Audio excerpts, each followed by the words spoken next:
Mambo vipi? Karibuni katika session yangu nzuri kabisa ya maswali ya kuhusiana na Zanzibar, na leo nataka nijibu maswali yote ambayo napata katika watu tofauti tofauti, na leo niko tayari kujibu maswali yenu.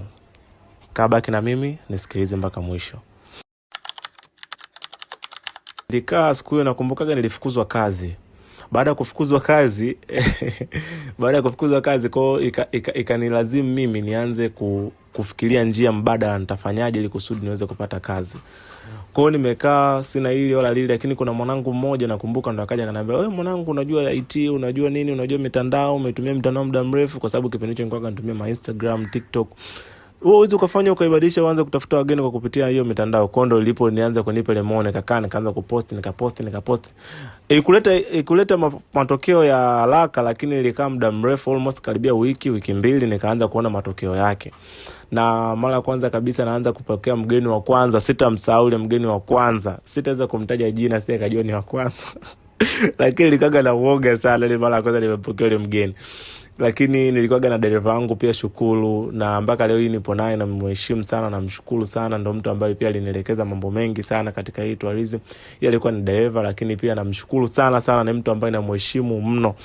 Kwa hiyo ndo alinielekeza, na yeye ndo alikuwa tunaenda naye. Alikuwa ananiambia, "Dickson, mbona uendi sio nini?" Kwanza mara kwanza nilikuwa naogopa kabisa kwenda mimi. Nilikuwa namtuma yeye, naambia, "Bwana, pokea wageni nenda nao hivi," lakini mimi nilikuwa naogopa. Kwa hiyo mwisho siku akaniambia, "Na wewe ujue sio nini." Nilikuwa mmoja siku nikaanza kujua, nikaanza kutembea, nikajua hivyo. Kwa hiyo namshukuru sana na washukuru sana watu walionishauri.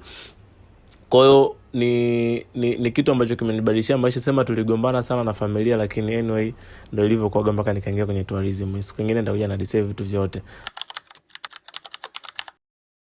Changamoto ya uaminifu.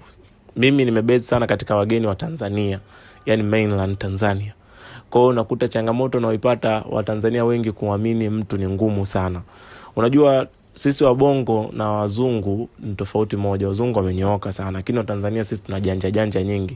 Kwa hiyo unaweza kukuta mtu labda ameanzisha account, kumbe unakuta ni tapeli, ni kweli wapo na sikatai, lakini mimi siwezi nikafanya hiyo kazi kutokana na kwamba unakuta changamoto unaipata mgeni, unakuta anakutafuta, mnaongea naye nini, unamwambia mgeni okay, tuma deposit amount labda ufanye kazi, akuamini, mambo yanakuwa mengi. Lakini nashangaa unakuta mzungu yuko Ulaya anaweza kukutumia hata $700, $1000, $2000 na awazi, lakini wewe mbongo tombo mpo naye hapa na NIDA mnafanya. Lakini changamoto moja kubwa naipata ni uaminifu sana, kutokana na kwamba wengi unakuta wanafanya late booking. Yani mtu hataki kutoa pesa mapema ili amfanyie vitu mapema, kwa anataka siku ambayo anafika ndo aanze kufanya vitu vyake. Kwa unakuta unaipata changamoto kubwa sana. Hiyo ni changamoto ambayo inaniumiza kichwa, nifanyaje, nifanye nini?